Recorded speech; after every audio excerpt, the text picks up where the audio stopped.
大家好，我是冬青。上一集我们认识了身披金甲的马来眼镜王蛇，又给逼近极限体型的大靴蟒量了量体长，在树上邂逅了华美的蓝树巨蜥，拜访了讲卫生的猴尾石龙子。在我们看完了世界最小虎苏门答腊虎的室外展区后，回到室内还有不容错过的动物故事。比如在两端雄虎展区前各有一个的树木景观，这里的两个豪华蚁巢养的都不是切叶蚁，而是咱们东半球土生土长的双齿多刺蚁，又名黑棘蚁。蚁如其名，多刺和黑棘指的都是它们前胸和胸腹结上的长刺。这种装备让它们看起来很能打，实际上也确实如此。威武的它们不仅能常常围殴其他蚂蚁，就连对付入侵物种红火蚁也不手软。因此，这种你可能在老家见过的小蚂蚁，也是一道重要的生物防线。要知道，在我国能让红火蚁入侵慢下来的原生物种可真没多少啊。为确保你不会认错这些生态卫士，我们再来看看它们的细节。除了身上长刺外，黑棘蚁的触角也很长，这是它们的交流工具和传感器。每次见面时，它们都会用触角去摸对方的身体来聊天。另一个特点是名字里没有体现的，其实黑棘蚁并不是纯黑的。你看，它们腹部的绒毛在射灯的照耀下会发出金色的反光，让它们黑黄相间，看起来像小蜜蜂一样。其实也没错，和蚂蚁科最相近的昆虫就是蜜蜂总科。这些具有高度社会性的昆虫会通过紧密合作传递信息。比如这两只正在亲亲的，你觉得它们是在干嘛呢？其实蚂蚁亲嘴可不是在表达爱意，这是它们的交补行为，通过嘴对嘴来输送食物。毕竟搬砖的工蚁也需要补充能量，先吃了饭的蚂蚁就像给全宿舍带饭的爸爸一样，把室友的饭打包带回来一起吃。正是这些团结勇敢的品质，让黑棘蚁连跨3个动物区的湿润地带，成为了东半球分布最广的蚂蚁之一。如果你家在东部或西南地区，那你很可能也见过它。再有机会遇到它们的话，可千万要记得爱护这些我们本土的生态卫士。好，从这座等腰三角形的方舟两端回看底边，还有2条细长的路足箱。第一个从上到下被分成了3节，钢体四周用镂空异形贴纸包裹，只露出正面，这为3个原本普通的钢体赋予了有机感。而且设计团队很有想法，每个小钢都设计了背板。最有品位的是，它们不像一般竹节虫展区那样抓一把菜扔在中间喂虫子，而是为了美观藏在了一旁。虽说这个布置花了心思，但竹节虫本身的身份还未被确定，只知道它们来自苏拉威西东部的佩冷岛，所以我们暂且称它为佩冷竹节虫吧。根据原产地的环境气候分析，这是种依赖热带雨林的竹节虫，在这样的环境里活下去，变成绿色很容易理解。但你注意它们的腿，虽然不是绿色的，但是不是很眼熟啊？对，佩冷竹节虫的整体配色和上集的 Tracy 们是一致的，身子都是绿的，但腿上都穿了带波点的紫红瑜伽裤。而且更巧的是 Tracy 们也分布在这个佩冷岛上，他俩很可能在野外都打过照面。这也许能说明这种配色很能适应当地某种微生境，或者是针对某种共同的天敌开发的。只可惜这必须深入原产地才能验证。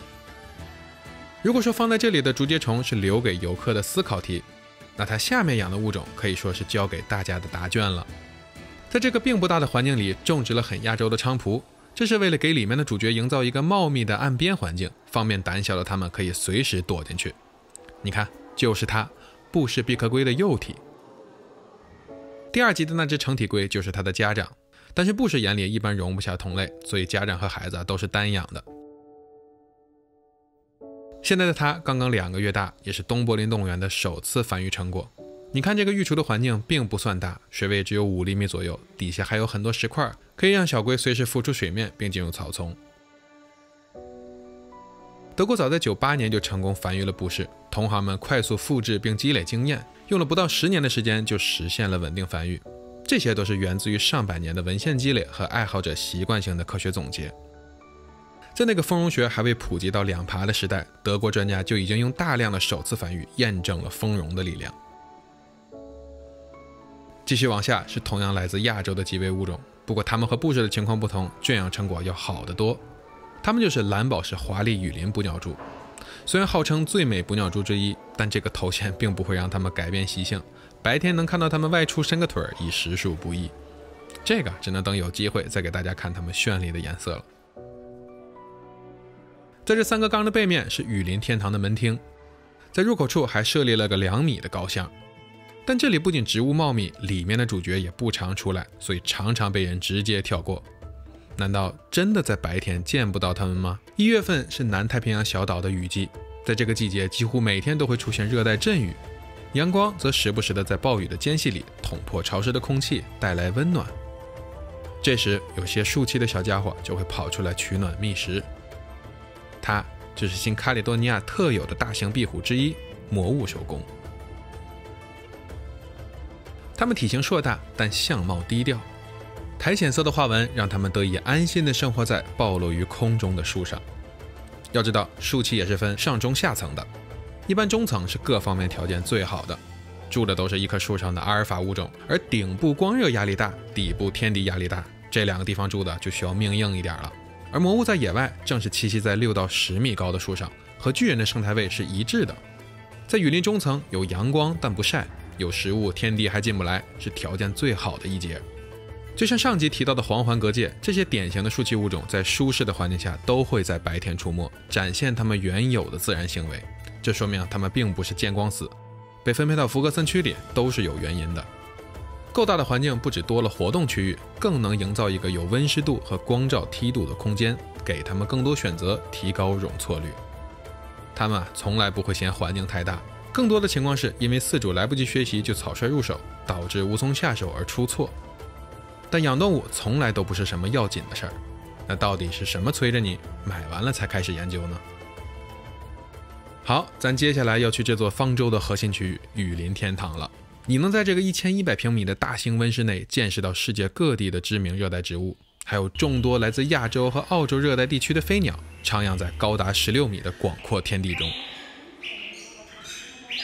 不过在这样的哺乳式展区里就不能带狗进来了，因为这里随时随地会有小鸟从你面前跑过，为了不让它们受到惊吓，游客也最好轻声细语。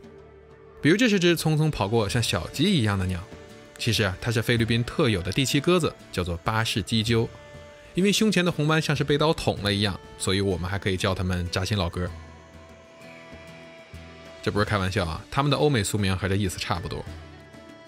不过真正扎心的是，它们的栖息地此时正在被大面积摧毁，非法砍伐和采矿也让它们不再常见，所以条件充裕的动物园就成了这些扎心老哥最后的庇护所。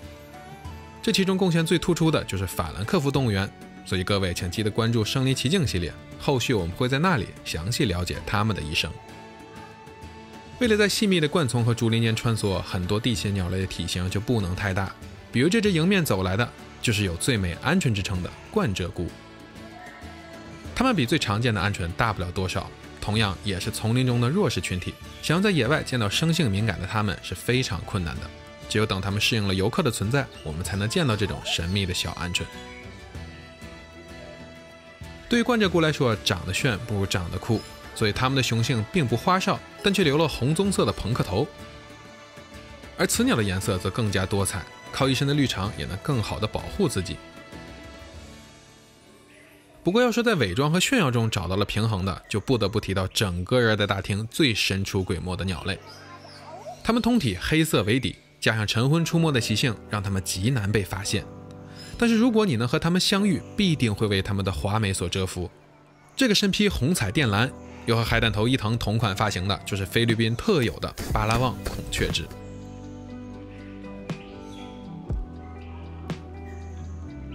在野外，它们只分布于巴拉望岛沿海平原的低地雨林，敏感的性格和暗沉的颜色让它们很难被发现，堪称野生鸟类摄影中的圣杯。因此，它们和很多爬行类一样，还需要通过圈养来获取生物学信息。眼前这只正是雄性的孔雀雉，在熟悉的环境下，它们会在傍晚前后现身。虽然豢养它们的动物园并不少，但能这样近距离赶上它们露面的情况却不多见。此时，它也对来来往往的游客感到好奇。但这种好奇在野外是很致命的。为了保护这种同时受到栖息地破坏和盗猎影响的美丽大鸟，它们如今已被列入了 CITES 附录1进行管控。好在只要提供了合适的环境，这些雉鸡并不难养，后代数量也很可观，这能让我们不必深入丛林赌命就能欣赏它们的美。同样在野外难见却在圈养下不少见的是一种与它体型相仿却不怎么爱飞的大鸟。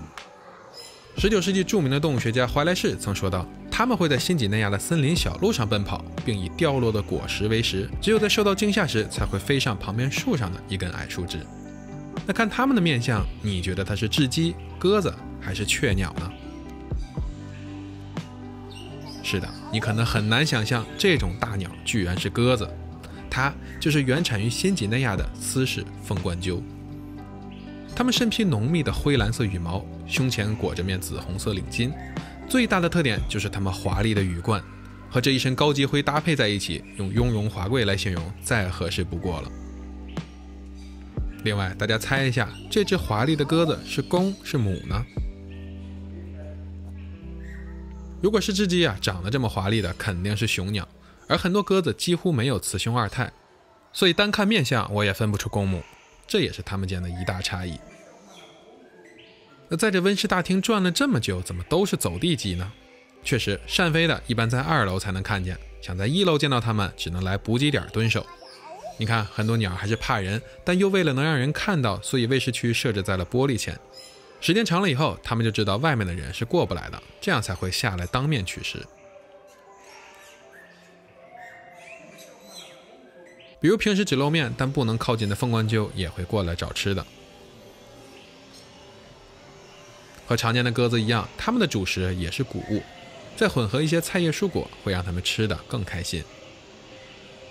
当然，它们并不是因为开心才摇尾巴，这个行为的动机至今仍是谜团。也许这是为平衡所做的实时校准，也可能只是代表一种心情。除了地下的谷子，树上还插了很多果子，方便雀鸟过来取食。这时，一只戴蓝帽子的小鸟引起了我的注意，这位可是重量级，它就是国家1级保护的鸟类，中国特有的极危物种——电冠噪鹛。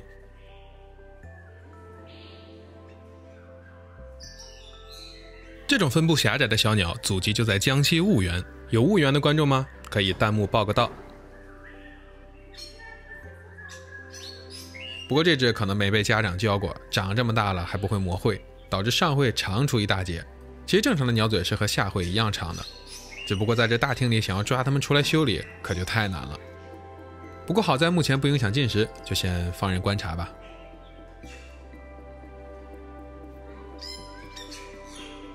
但如果它激起了你想去野外看它们的想法，那你可能会感到失望了，因为电冠噪鹛的栖息地如今已经非常狭小。即便在当地林业部门的抢救性保护下，种群数量得到了增长，但总数仍没彻底摆脱灭绝的风险。而科学的人工圈养也不是在小笼子里玩出来的，如果想要帮助它们学习相关的鸟类保育知识，或支持当地的保护行动，是你能为它们做的最大贡献了。在光热条件良好的热带大厅，一般不会只养鸟和植物，爬行类也是这里的座上客。走进丛林深处，我们就能看到有2个有落地玻璃的展区。上面的竹亭子可不只是装饰，这能压暗游客区的光线，减少玻璃反光，也会让散养鸟类觉得这里视线不好，从而减少撞玻璃的情况。来，先看右边的池子，那里住的可是鸟类的近亲。纵向扁平的流线型尾巴是水下游动的推进器，背部的撕裂骨甲助力适应水陆两栖，狭窄的长嘴和细密的牙齿是它们自带的特色餐具。我相信很多人都对这双筷子嘴眼熟，它就是东南亚的虎爪一霸马来长吻鳄。如果它长得和你印象里不一样，那很有可能是把2种筷子嘴记混了。我们现在来做个区分。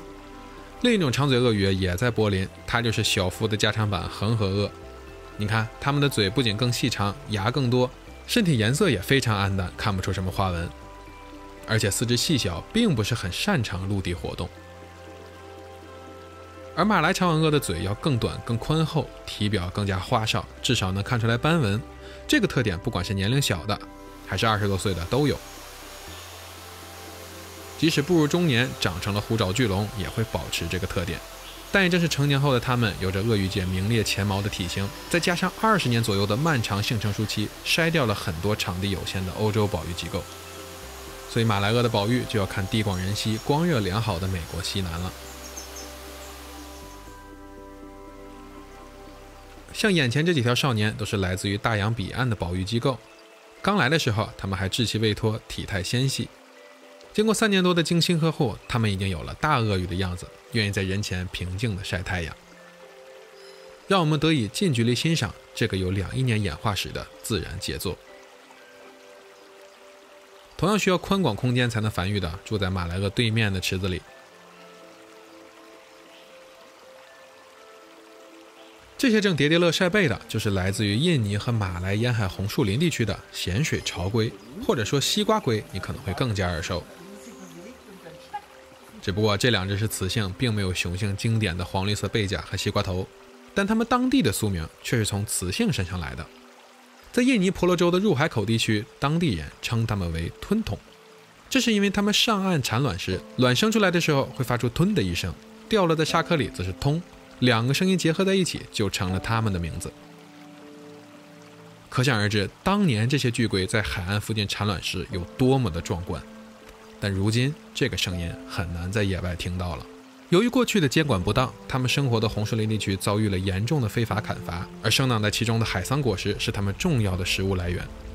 不只是沿海阵线受到摧毁，洄游而上的原始雨林也被大面积改造成了棕榈园。幸存下来的潮龟也难逃肉用捕食和灭绝式的挖蛋。在数十年毫无节制的利用下，吞筒的声音在野外已无法听到，它们也因此被列为距灭绝一步之遥的极危物种。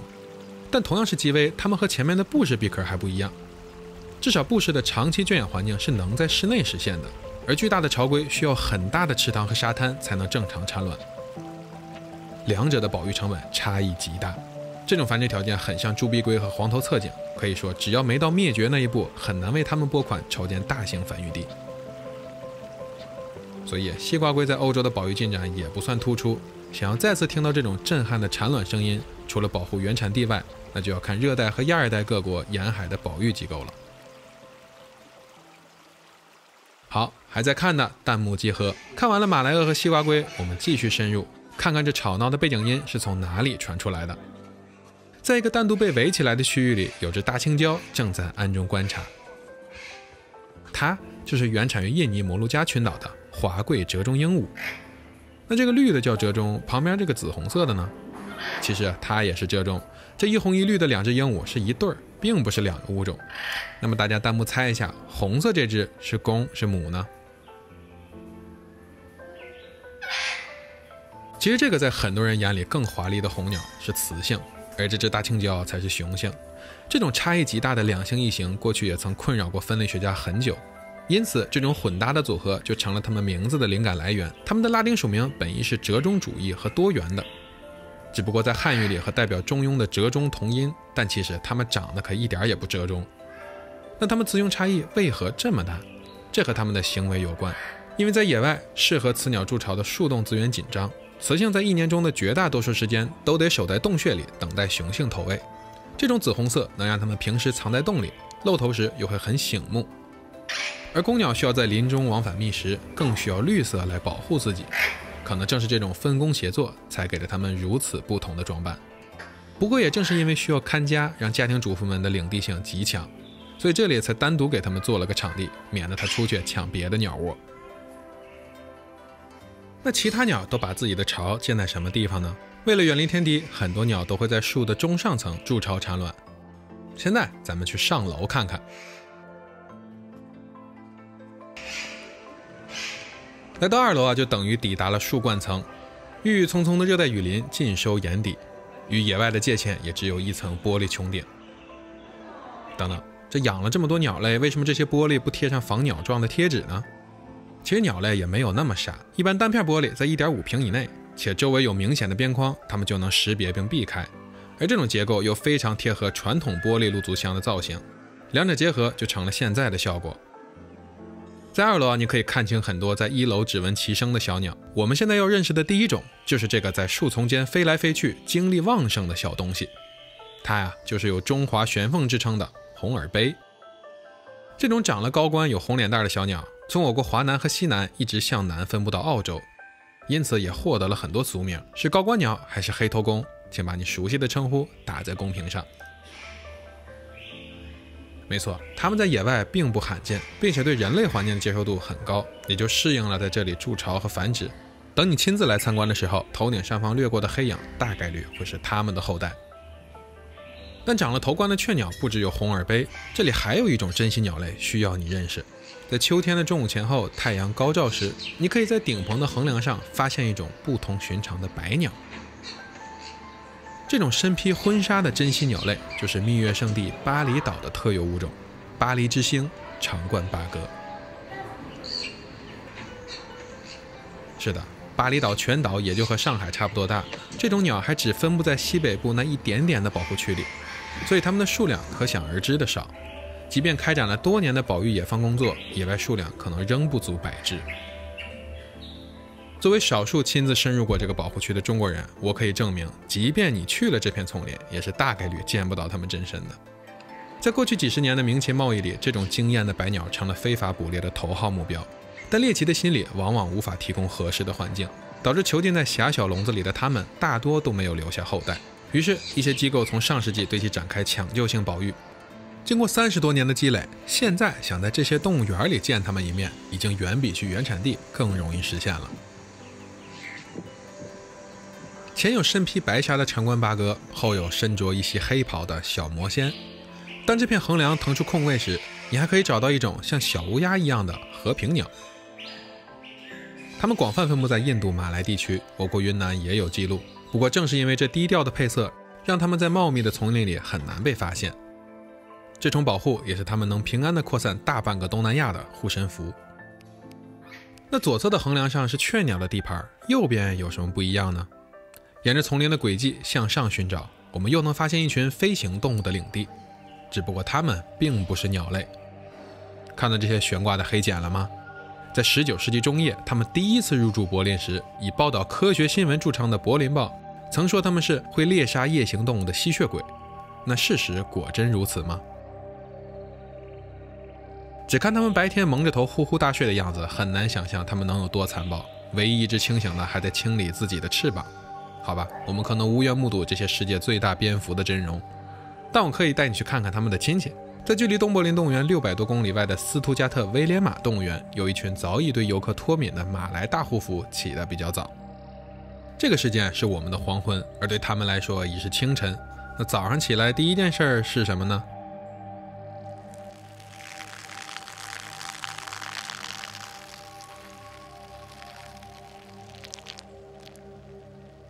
可以，这抖得很有灵性。哎，这怎么还能舔呢？其实我们在《身临其境》里也提到过，对于很多动物来说，尿液不仅不脏，有时候还能被用作香水。至于清洁方式，你想想常见的猫狗拿舌头舔，不才是自然里的常见操作吗？拿手擦反而是少数动物的专利。而这只是我们和动物间众多不同中的一项而已，而且我猜一定有人愿意为了会飞和它们交换双手。好了，现在看到它们的真容了。这个小狗脸不仅看起来和吸血鬼毫无关系，甚至还有些憨厚。其实它们并不会吸血，长舌头也是为了舔食果实和花蜜而特化的，性格上更是像会飞的小狗。所以胡服的德语名叫 Flughund，Flug 是飞行， Hund 是狗，这个名字很贴切吧？不过蝙蝠所在的翼首目和狗所在的食肉目距离还是很远的，它俩并没有直接联系。见识了黑皮飞天狗，我们再来认识一种不怎么会飞的七彩鸟。回到布雷姆馆，我们继续往前看，身披红彩，羽丝垂髫，这个藏在树丛里的小鸟有个非常传神的名字，叫绿梭鸠。它们原产自印度东部至东南亚的一些岛屿，无论是产地还是形象都令人陌生。但它的亲戚你大概率是听说过的，那就是已经灭绝的渡渡鸟。不只是渡渡鸟，它同属的亲戚也因人类活动在过去的1000年里相继灭绝，因此它们成了唯一现存的最接近渡渡鸟的个子了。不过相比于渡渡鸟，它们实在是太绚丽了。那为什么会这么炫？造就这种酷炫外观的物质，其实我们的黑发里也有，那就是密集的黑色素。只不过它们改造了羽毛表面黑色素层的结构，在纳米级的厚度里制造了可以反射光线的小孔，相当于一层超薄的3棱镜结构来折射阳光，这才让它们变得这么耀眼。这对于拥有4色视觉的鸟类来说，色彩就是它们的语言。但这种绚丽并非鸟类专属，一些蛇类的鳞片表层也有类似的结构。但鸟类长成这样，大多是为了识别、求偶和交流，这是来自于侏罗纪的祖传记忆。那蛇类也有这些需求吗？另外，它们身上还有一个未解之谜，来去看看另外一只，这还有一只正在换毛的小鸽子。除了这有点秃的发型，我们还能注意到它们鼻子上有个油状肉瘤。绿梭鸠的鼻瘤在鸽子家族里都算夸张，可对于很多鸟类来说，鼻瘤是高速飞行时的挡风板。但绿梭鸠并不是很爱飞的鸟类，飞行距离也往往不长。那这个鼻瘤是否还有其他作用呢？也许未来我们才能知晓。好，回顾一下热带大厅出场过的鸟类，我们能发现很多种都没有那么爱飞。那在这种情况下，生活在这里还自由吗？其实很多人会觉得鸟类需要无限的飞翔空间，但其实对鸟类来说，飞行是服务于生存需求的，比如觅食避敌或者社交迁徙。如果这些需求在不怎么飞的情况下就能满足，那它们也不会去浪费这个体力。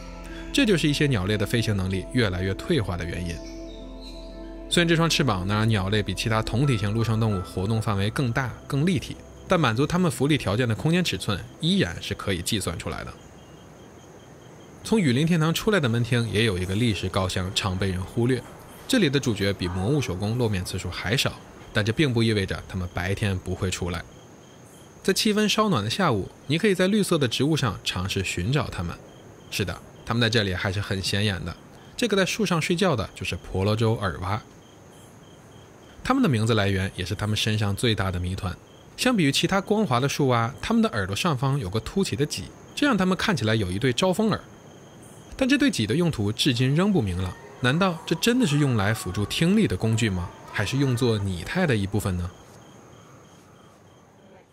从门厅出来是与竹节虫相呼应的另一列组合钢体，它把我的目光再次引向了东南亚的小生境。